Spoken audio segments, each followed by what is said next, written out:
Hey, what's up, y'all? Welcome to another edition of Motor Talk with Chris. I would like for you to do me a favor and hit that subscribe button as well as hit that thumbs up button for my latest videos.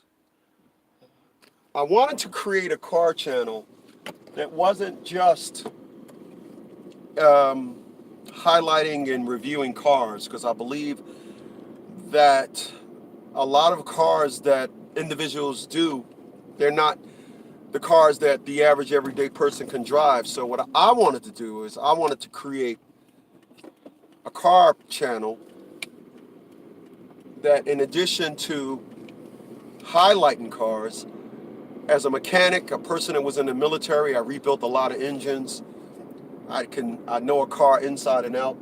There, in fact, is not a problem that a car have that I could fix, that I can't fix, excuse me. There isn't a situation that you could bring to my attention that I would be able to help you in depth. I am going to create a car channel where I am just talking to people about the issues that they have with their cars. Understanding and knowing about cars is something that you got to have a passion for the car. You can't just say, I want to create a car channel, Acura made a vehicle, and I just want to tell y'all about the wheels or where the voice activated light button is, which is nothing wrong. There's nothing wrong with that. But I started building cars when I was 12, 13 years old. I'm 50 now, so I can take you through the history of cars, et cetera, et cetera. So, in this edition of Motor Talk with Chris, I want to talk about the engine light. That dreadful, god-awful engine light. Now, the engine light is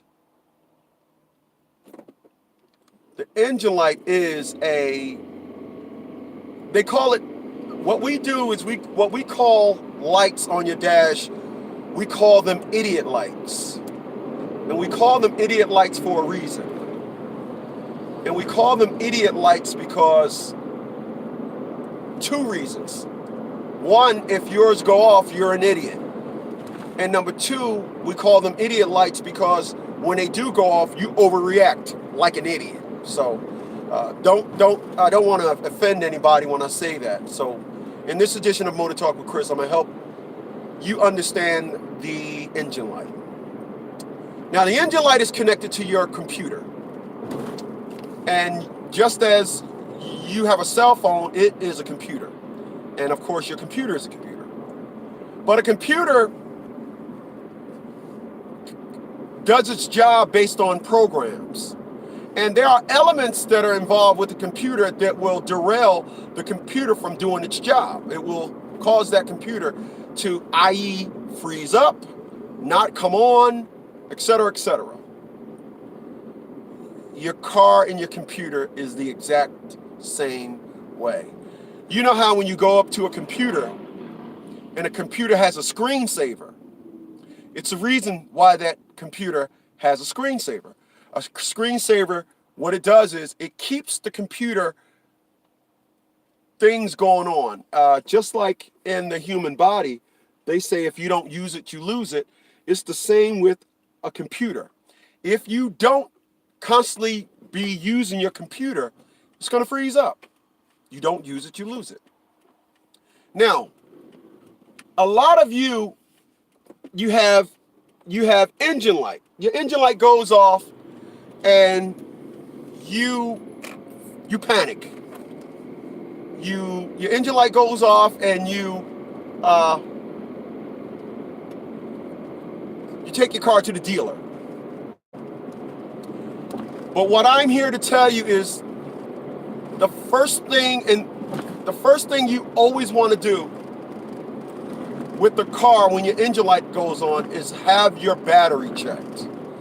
Have your battery checked. And the reason why you want to have your battery checked is because once a battery starts to die, what it cannot do is it cannot supply sufficient amount of energy to that onboard computer, And because it cannot supply an efficient amount of energy to that onboard computer, your computer actually starts to have what I call an electric attack. It's like a heart attack, your computer have an electric attack. And when your computer has an electric attack, it wants to tell you. So what happens is your computer triggers idiot lights on your dash. So here's what you should always do when your engine light goes off. When your engine light goes off, check your battery. It is the number one thing. It is the number one reason why engine lights come on. The battery. All you have to do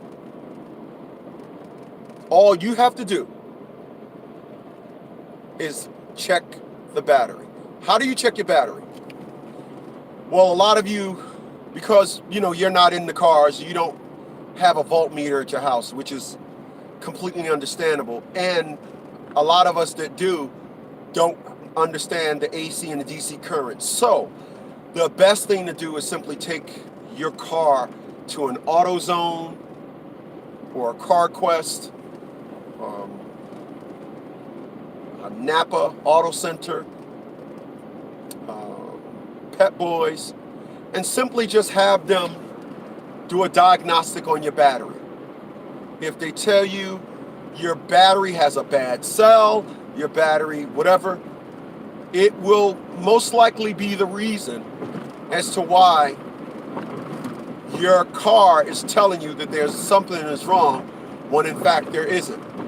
Your computer, your car is simply having an electrical attack. So I hope this video was helpful. Please leave your comments. Is there anything you want me to talk about? Leave that comment below. And thank you for joining me for this edition of Motor Talk with Chris. You have a good one, y'all. Later.